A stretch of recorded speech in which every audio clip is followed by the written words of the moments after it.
Okay, let's try something a little different today. I want you to close your eyes for a second. Mm, Imagine you are 17 years old. okay. You are standing in the middle of your bedroom, your sanctuary, and you are absolutely losing your mind. I don't mean you're like crying into a pillow. Right. I mean you are tearing the room apart. You are ripping sheets off the mattress, you're throwing boxes against the wall, and you are taking a heavy object and smashing your own mirror until your reflection is just a pile of jagged glass on the floor. That is a terrifying image to start with. It's so violent, it's visceral. It is. And that is exactly where we begin today's deep dive. We are unpacking Hopeless by Colleen Hoover.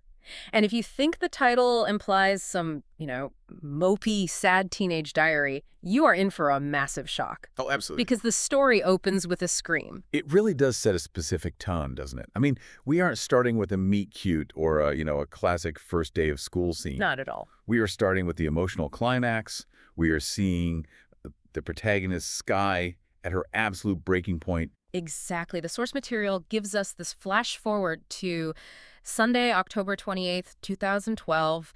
Sky is just destroyed. She's tasting salt from her tears. She's screaming, "I hate you," at the top of her lungs. Yeah. And she is fighting off this boy, Holder, who is trying to physically restrain her so she doesn't hurt herself. It's so intense. It's so messy. And what stands out to me in that opening scene is the physicality of it all. Holder isn't just standing there watching. No. He's absorbing her rage. Yeah. He wraps his arms around her. He takes the hits. And he just holds her until she completely collapses. Yeah. It immediately establishes this dynamic where she is the storm and he is, I guess, the anchor. The anchor, yeah. But here is where it gets really interesting and honestly a little disorienting for the reader. Mm-hmm. You turn the page and suddenly we are back in August, 2 months earlier. And the Sky we meet in August, she's not screaming, she isn't smashing mirrors. In fact, she isn't really doing anything. She is a void. A total void. She's practically a robot. And that is the mission of this deep dive. We have to figure out how a girl goes from being completely emotionally numb-like, clinically detached from her own life, to that girl screaming on the floor in October. What happens? What happens in those 2 months to break her open? That is the central mystery, isn't it? Yeah. And I think to understand the explosion, we have to understand the fuse. And that fuse is this concept of numbing that Sky has absolutely perfected. So let's unpack Sky. Lyndon Sky Davis. When we meet her in August, the scene is almost comical if it weren't so dark underneath. It is. She's in her bedroom, but instead of smashing things, she's sneaking a boy named Grayson through the window. Standard teenage rebellion, right? On the surface, yes. It seems totally normal. But looking closer at the text, the whole interaction is just bizarre. How so? Well, Grayson is all over her, kissing her, hands everywhere, and Sky is bored. She's literally lying there, just staring at the ceiling. She's counting stars, plastic, glow-in-the-dark stars that are stuck to her ceiling. 76 of them. She knows the exact number. She counts them over and over again, and she says this line that just stuck with me. The real reason I enjoy making out with guys is simply because it makes me feel completely and comfortably numb. Okay, let's pause on that for a second. Comfortably numb. Yeah. That is a massive psychological tell. Yeah. Usually, when we talk about dissociation, which is basically what she's doing, we view it as a terrifying loss of control. Right, like an out-of-body experience you don't want. Exactly. But for Sky, it's a tool. It's a mechanism she actively uses to regulate herself. It's her comfort zone. Because she doesn't feel the butterflies, right? She talks about how she's never felt swooned. She genuinely thinks she's broken. Precisely. She views herself as biologically defective. She watches her friends, she probably sees movies, and she sees people getting flushed, hearts racing, losing their breath over a kiss. And for her. And she feels nothing. Zero. So instead of panicking about it, she leans into the numbness. She uses boys like Grayson, not for connection, not for pleasure, but for almost like meditation or sedation. Sedation's a great word for it. It really is. She's using these hookups to shut her brain off. But the act of counting the stars, why counting? Why not just, close her eyes? Because closing your eyes is passive. It's surrender. Counting is active. It requires cognitive load. If your brain is busy counting to 76, checking the placement of every single plastic star, it cannot focus on the sensation of hands on your skin. Wow. It's a way of remaining in the room physically while completely leaving the room mentally. It's a control freak's version of zoning out. That's deeply sad, actually, when you put it like that. It is. It suggests a history of needing to escape. You don't develop a coping mechanism that's sophisticated just because you're bored with a boy. Hmm. You develop it because at some point in your life, you needed to not be present. And this leads us to what I think is the biggest irony of Sky's life. Your reputation. Her reputation. Because she sneaks boys in, and because she hangs out with her best friend Six, who is, let's just say, very enthusiastic about boys, the whole town thinks Sky is this massive slut. The whore of the high school. It's stated pretty bluntly. But she's a virgin. She hasn't even gone past second base with any of these guys. It's all just making out. And yet, she doesn't fight the label. She never corrects anyone. In fact, the source material suggests she almost prefers it. Why do you think that is? Well, think about it. If everyone thinks you're easy, they don't try to court you. They don't try to get to know your soul. They just want the physical access. They just want the physical access, which you can control and dissociate from. It's a shield. It's a shield, that's it. The reputation is a moat she dug around herself. It keeps people at a comfortable distance. If you think I'm a slut, you won't try to fall in love with me. And if you don't fall in love with me, you can't hurt me. She even mentions a guy named Matt she dated briefly. And she broke up with him the second he said, "I love you." That was the deal breaker. Not cheating, not fighting. Just 3 little words. Because I love you demands a response. It demands vulnerability. And Sky's entire existence is built on avoiding vulnerability at all costs. And we have to talk about her home life because I feel like this explains like 90% of why she is the way she is. Oh, She absolutely. lives with her mom, Karen, and Karen is, well, she's a character. Karen is a walking contradiction. Sky calls her a conservative liberal, which I think is maybe a little too generous. It's wild. So on one hand, Karen is strictly anti-technology. No TV, no internet, no cell phones. We're talking about 2012 here. Right, not the Stone Age. For a teenager, that is social suicide. Sky is living in a pre-digital dark age, completely cut off. It isolates her completely. Mm. She has no access to the outside world's information flow. She can't Google things. She can't be on Facebook. She is hermetically sealed inside Karen's house. But then, on the other hand, Karen is totally cool with boys coming over. She practically has no curfew for Sky. She cooks, vegan food and gives her herbal tinctures, but she lets her drink wine with dinner. It's this bizarre mix of, I trust you with your body and with alcohol, but I do not trust you with a web browser. And you have to ask yourself, what is the threat? Exactly. Usually, strict parents are worried about sex, drugs, and parties. Karen seems completely unbothered by that. Her fear is specifically targeted at information. Information. That is a chilling thought. She's not protecting Sky's virtue. She's protecting Sky from knowing something. That is the implication. When a parent goes to such extreme lengths to keep a child off the grid, homeschooling her whole life, no internet, no landline even, it's usually because they are hiding or hiding the child. And Sky just accepts it because it's all she's ever known. But this year is different. This is her senior year, and she begged Karen to let her go to public school. And Karen, for some reason, finally caved. So now we have Sky, who has been homeschooled her entire life, a complete social novice, entering the public school system. With no digital footprint? No social media presence. And she's walking in with a pre-existing bad reputation because of her association with her best friend, Six. Speaking of 6'7" Marie, best name ever, by the way. It is pretty unique. Six is the anchor in her life. She's the neighbor, the best friend, the one who taught Sky everything she knows about boys and social norms. They have this system, don't they, where they sneak guys through the windows that connect between their houses. It's like a conveyor belt of bad decisions. But it works for them. Six provides the social context that Sky is completely missing. But right as the story starts, right as Sky is about to face the wolves of public high school, Six leaves. The betrayal, it's such a blow. She leaves for a foreign exchange program in Italy, so Sky is left completely alone. No guide, no buffer. But Six leaves a parting gift, a lifeline. A prepaid cell phone. Contraband. Absolute contraband. It defies Karen's #1 rule. But Six insists. She says, I'm not going to Italy without a way to talk to you. And just like that, Sky has this secret link to the outside world. A world Karen tried so hard to keep out. Okay, so Six is gone. Sky enters the gates of hell, otherwise known as high school. And I have to say, the day one disaster is just.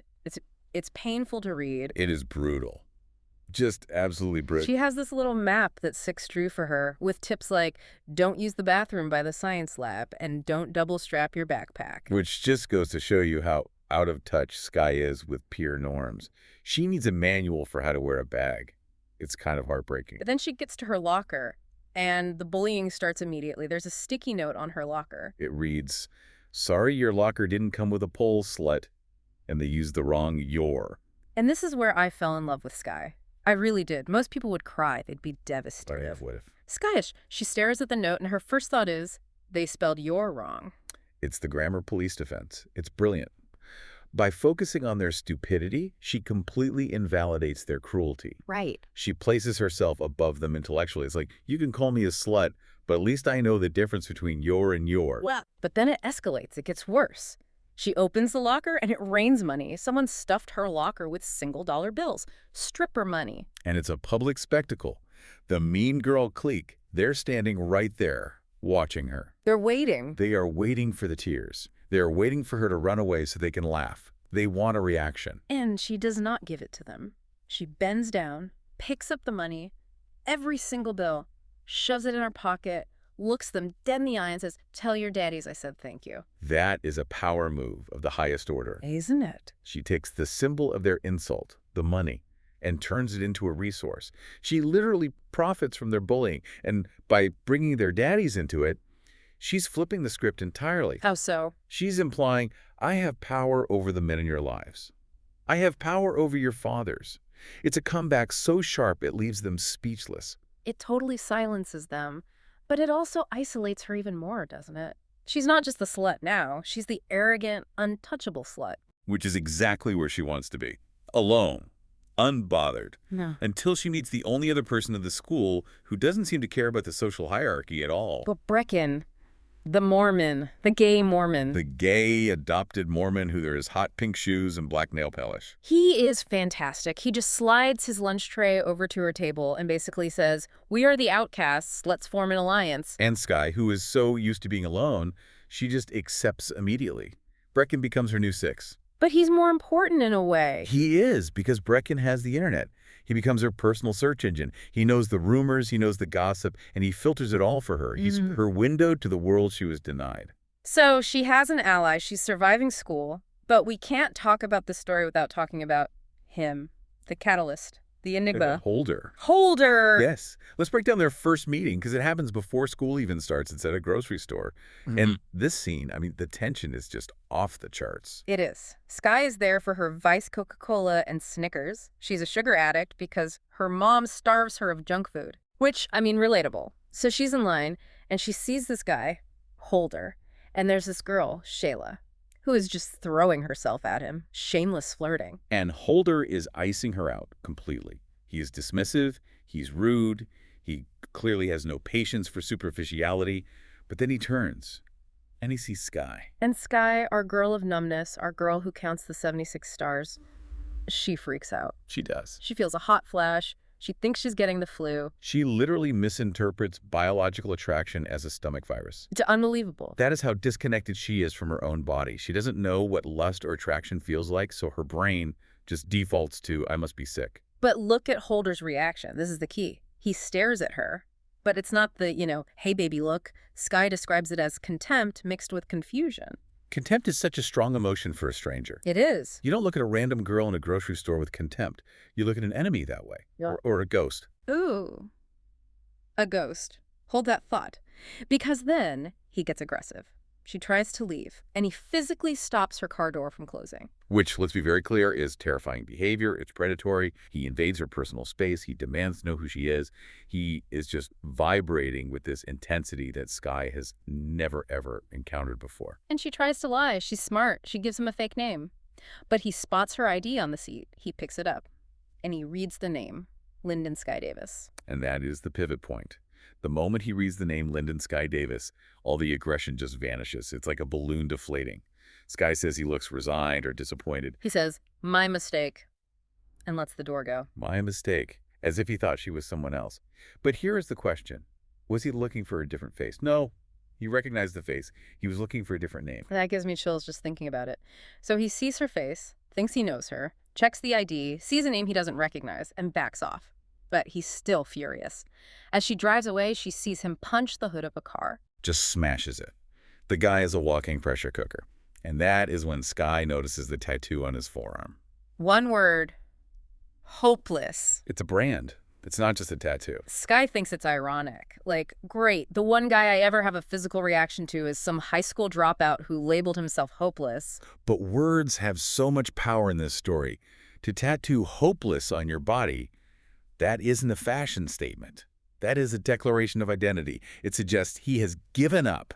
He is carrying a weight that he believes will never, ever lift. So we have the numb girl and the hopeless boy. It's not exactly a match made in heaven, is it? It's more like a collision course. And collide they do, because Skye thinks she's escaped him. But later that day, she goes for a run. She runs to clear her head. She's dehydrated. She hasn't eaten anything but sugar. And who pops up on the jogging trail? Holder, shirtless, sweaty, running right towards her. Skye calls this stalkerish, and you know what? She is not wrong. No, she's not. He claims he lives nearby, but the timing is just way too suspicious. He knows where she lives. He knows her running route. It's unsettling. But then, the fainting. Skye pushes herself too hard, the heat, the lack of water, the shirtless boy, and she goes down. Lights out. And Holder switches modes instantly.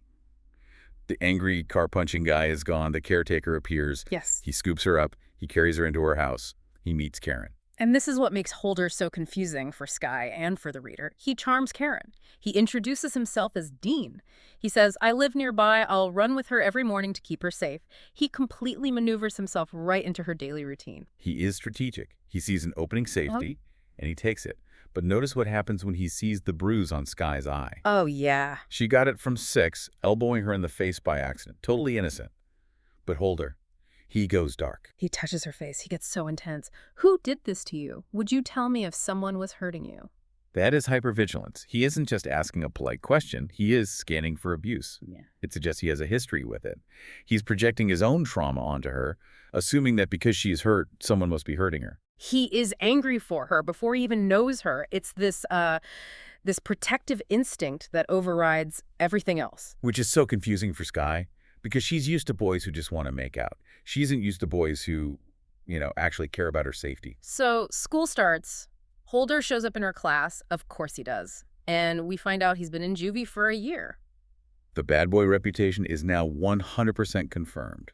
And the teacher, Mr. Mulligan, tries to shame him in front of everyone. He says, I take it you won't be giving us any trouble. And Holder fires right back. I take it you won't be saying anything that will incite me to give you trouble. He challenges authority. He absolutely refuses to be shamed.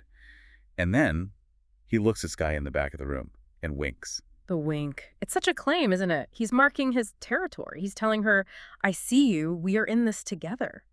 And that makes it impossible for Skye to stay invisible. He is dragging her right into his spotlight, whether she wants to be there or not. But then the rumors start. Brecken comes back with the internet dirt. And it is bad. It's not just that Holder was in juvie, it's why. The rumor is that he beat a kid within an inch of his life, and that it was a hate crime. The victim was gay. This is a bomb drop, especially for Skye. Her new best friend Brecken is gay. She prides herself on being open-minded and accepting. And now she finds out the guy she's attracted to, the guy who carried her home, might be a violent bigot. It's a huge conflict. It creates a massive moral dilemma. Her body is screaming yes, but her ethics are screaming run. And I love that Skye doesn't just stew in it. She confronts him. They're running the next morning. Well, more like arguing while running. And she just asks him directly, did you beat him up? And listen to his response. This is so important. He doesn't deny it. He doesn't say it was an accident or it was self-defense. Yeah. He says, I beat his ass to within an inch of his life, and if the bastard was standing in front of me right now, I'd do it again. He owns the violence. He is completely unrepentant. But notice what he doesn't confess to. He confesses to the assault. He does not confess to the motivation. He never says, I did it because he was gay. Right. Skye fills in that blank because of the rumors she heard from Brecken. And Holder gets so frustrated with her. He says, I thought you, of all people, would be less judgmental. Because she's the girl everyone calls a whore when she's actually a virgin. That's the mirror effect again. They are both trapped in these reputations that are half true and half lies. Holder is violent. That part is true. But is he a monster? Or was the violence justified in some way we don't know yet? The source material drops hints, doesn't it, about a sister. Brecken mentions a dead sister. Holder mentions having a shitty year. The pieces are there, but Skye isn't putting them together yet. Not yet. And the tension between them is just electric. They establish this honesty policy. Holder says, if you ask me something, I will be honest. That's all I'll ever be. Which is such a bold claim for a guy who seems to be harboring a dozen secrets. A total paradox. So let's talk about the breaking point. The moment the numbing stops working for her, it involves Grayson. Grayson, the window climber, the human sedative. Exactly. Sky's in the parking lot with him. He's calling her princess, which she hates because it's so generic and impersonal. It's a nickname for a girl, not for her. Right. And he's trying to kiss her, and Sky is doing her usual routine, checking her watch, counting stars in her head, just waiting for it to be over. She is dissociating. She is checking out. It's business as usual. But then she sees Holder. He's leaning against his car across the lot. Yeah. And he is just watching them. And that gaze changes everything. When Holder watches her, Sky can't be numb. She says the numbness fails. She feels shame. She feels anger. It's like he's holding up a mirror, isn't it? When Grayson touches her, she feels nothing. But knowing that Holder is seeing Grayson touch her, suddenly she feels dirty. She feels like she's betraying herself. Because Holder sees her. He doesn't see the slut. He sees the girl who likes Coca-Cola and corrects people's grammar. And she can't perform the role of the easy girl when he is the audience. So she pushes Grayson away. She finally snaps. She tells him, "We're done. I'm not your flavor of the month." It is a massive step for her. It's the first time she reclaims her agency in a situation like that. She decides she is worth more than being a warm body for a bored teenage boy. And Holder is the catalyst for that self-respect. Absolutely. His presence forced her to see herself through a different lens. And then we get this moment of tenderness. We have to mention the locker notes again. Yes. Brecken tells Sky he saw Holder ripping the nasty whore notes off her locker before she even got to school that day. This completely contradicts the violent criminal narrative she's been fed. Why would the tough guy, the bigot, care about some paper cuts? Right? It shows he is protecting her when she isn't even looking. He is fighting her battles for her in secret. It confuses the hell out of Sky. Is he a monster? Is he a savior? Can he possibly be both at the same time? We call that the Byronic hero. Dark, brooding, dangerous, but capable of immense tenderness and loyalty for the one person he loves. And this leads us to the weekend, the setup for the cliffhanger ending of this section. Karen leaves for a work trip. This is rare. Sky has the house to herself for an entire weekend. And what does our rebellious teenager do with her newfound freedom? She plans to bake cookies and watch cable TV. She is wild. Lock up your sons. It's so endearing. It reminds us how young and how sheltered she really is despite the reputation. It does. But then the doorbell rings. And Sky is confused because doorbells don't ring in her world. People don't just show up. No, they don't. She opens it, and there he is. Holder. But not angry Holder, not intense Holder, nervous Holder. He's smiling. He's in a good mood. It's startling. It's a side of him she has never seen before. He asks if she wants to do something, but the suspicious friend in me has to ask a question. How did he know? How did he know she was alone? Exactly. He knows her running schedule, he knows her address, and now he knows her mother is out of town. It toes the line, right? Between romantic destiny and, well, surveillance. It absolutely does. It suggests he is watching her house. Which, again, brings us back to the central question. Why? What is his investment here? He's standing there looking incredible, offering her a night out, and Sky is just frozen, and that is where we are left hanging. It is a cruel place to stop. But it sets the stage perfectly for what's to come. So let's synthesize this. We started with a girl screaming in the future. We went back to a girl who feels nothing. And we introduced a boy who feels too much. We are looking at a chemical reaction. Sky has spent 17 years building this fortress of indifference. She counts stars to stay safe. She accepts the slut label to keep people out. And Holder is the battering ram. He doesn't care about the fortress. He sees right through it from the moment he lays eyes on her. And that is why she hates him in that opening scene. I think that's it. It's not because he hurt her, necessarily, but because he made her feel. He took away her numbness. Her only coping mechanism. Her only coping mechanism. And for Sky, feeling is dangerous. Feeling means you can be broken. But there's something else. We can't forget it. The ID check. The Lyndon Sky Davis moment. We have to circle back to them. No, we can't. Yeah. That is the key to the whole puzzle.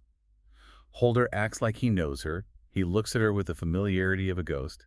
He reacts to her name with disappointment. So here's where it gets really interesting to me. Skye believes she is meeting a stranger, a hot, scary, mysterious stranger. Right. But everything about Holder's behavior, the contempt, the disappointment, the protection, it all suggests he is reuniting with someone. Yes. You don't have that much emotional baggage with a stranger you met 5 minutes ago in a grocery store. He is carrying a history that Skye isn't aware of. So here's the final provocative thought for you to chew on.